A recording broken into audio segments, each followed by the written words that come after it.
Today we're making corned beef burn ends. It's all the delicious flavors of an Irish meal, but with a barbecue flair. Let's get into this. We have our corned beef brisket, and we got some prep work. There it is. We're gonna get that corned beef out of the cryovac. You're welcome to do some trimming, but we're not gonna do that. What we are gonna do is pat it dry. We're removing that brine because we're gonna be adding our own flavors to this. Next, we're gonna hit it with some yellow mustard.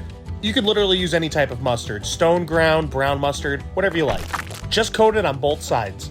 Once we have that mustard all nice and rubbed in, we gotta think of a nice barbecue profile. I'm looking for some nice pepper-rich flavors, so we're gonna go with the Killer Hogs Texas Brisket Rub.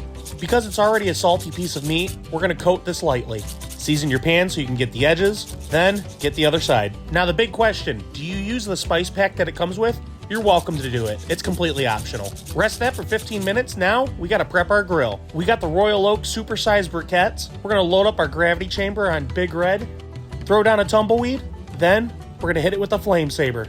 Once you have smoke coming out the top of your gravity grill, you're ready to go ahead and turn on the fan.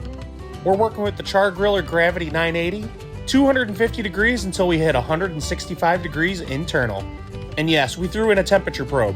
After 5 hours, our corned beef is ready to go. No, not for eating. We gotta get to the next step. We got our cast iron skillet. We're gonna throw that corned beef in, then add some of that beautiful Guinness.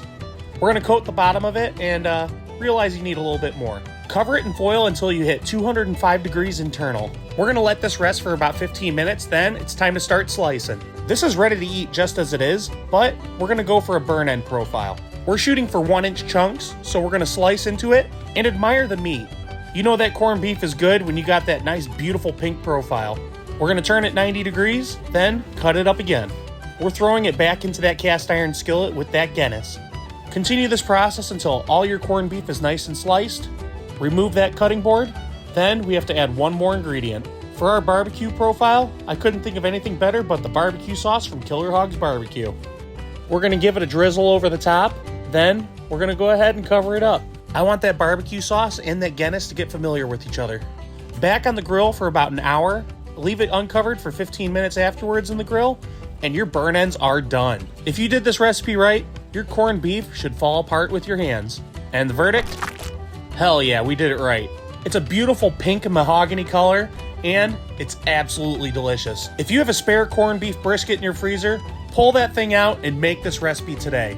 Like what we're cooking? Be sure to like, follow, share, and subscribe, and as always, we'll see you guys at the next barbecue.